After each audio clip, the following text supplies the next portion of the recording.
Good morning. Welcome, friends. Today's story is A Cat Named Swan by Holly Hobbie. I used to have a Holly Hobbie doll and one of her friends, which I don't remember the friend's name, but I loved Holly Hobbie. I didn't really know she'd written so many stories, like Toot and Puddle are a bunch of my favorites. I have a couple more that I'll be reading of Toot and Puddle that are new ones for you guys. But she also wrote some other books, and this is one of them, and there's another one coming, I think, about a cat named Elmore. So here we go. Then he was alone. Where was his mother? What happened to his brothers and sisters? They were gone. Look at in an empty box, and there he is hiding out down there. He's all alone. Looks like he's in an alleyway. The streets were a place of constant danger. Yep, could get run over by a bike, in the rain, big dog, caught on a fence. That's no place for a kitty or a puppy. Not good. Yet day by day he found enough food to eat. Day by day he managed to elude the threats that surrounded him, and he survived. Yep, abandoned can, and look at teeny tiny in the alley. Just, where's he gonna go? Who's gonna watch over him? One morning, though, he did not escape the peril that came down on him. Well, looks like he got stuck up in a tree, and the lady called him, and now they're taking him away to the Humane Society. Animal control.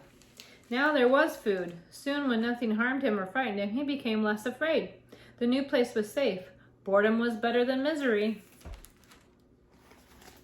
There he is with a bunch of other kitties. Looks like he's eaten, and then all the other kitties. We got our 2 kitties from a Humane Society, adopted them out of an animal shelter. Then the boredom ended. He was swept up. There were voices and laughter. There was motion and sunshine and blue sky, and he was swept away. He looks a little unsure, doesn't he? Like, what's going on? Well, let's see. Let's see what's going on with this kitty.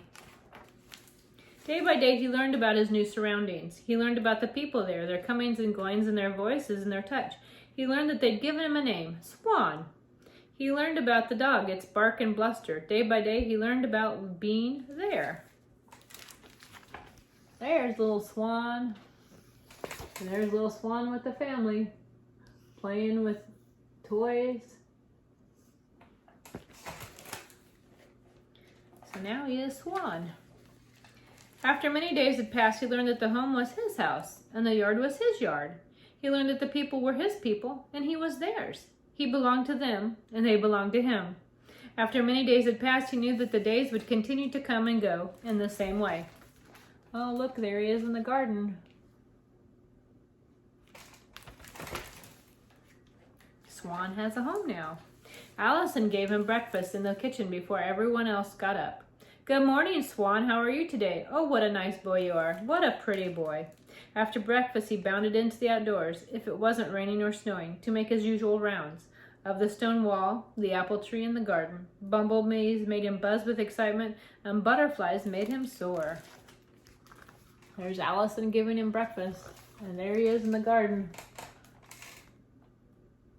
checking things out. It's hard to turn the pages. He had several places for his morning nap. A patch of sun in the midst of Allison's houseplants was perfect. Sometimes he went upstairs to Molly's bed, or he would doze in Allison's studio while she was working on her drawing table. Hi, Swan. Is it time for your nap? What a sleepy boy. Huh? Makes it hard for her to work. But I guess there's a little bit of space for him, isn't there? Looks like a nice sunny space to take a nap. Kitties like sunshine. After lunch, he plunged into the outdoors again to hunt along the lilac hedge, or chase leaves in the backyard, or nimbly scramble up the towering maple tree. Birds cast a spell. Woody was almost always outside, and provoking Woody led to big barking excitement. If it was a warm day, he would take his afternoon nap under the low branches of the evergreen at the edge of the garden. There he is running. There's Woody the dog out in the garden.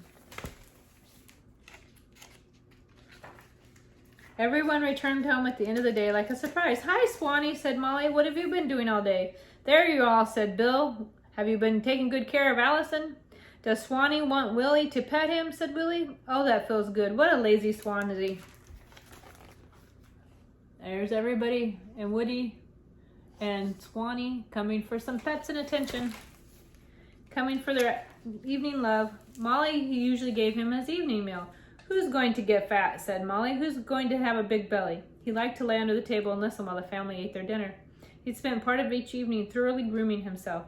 "Aren't those paws clean?" Allison said. "They must be clean by now." Later he went to the family room to pick a lap to lie on, and there were plenty of places to sleep at night. There was his own bed in the kitchen, but there was also the couch in the living room, and the folded blanket in the chair by the fireplace. There he is, cleaning himself up. Kitties do like to clean themselves a lot. But Swan's favorite place to sleep was in Molly's bed, all curled up right next to Molly on her perfectly soft blanket. "What a beautiful boy," whispered Molly. "What a lovely swan." Aww. There they are, all snuggled in bed. Each day was like the day before. Each day now was like that. Each day was perfect. Looks like Swan is pretty happy now.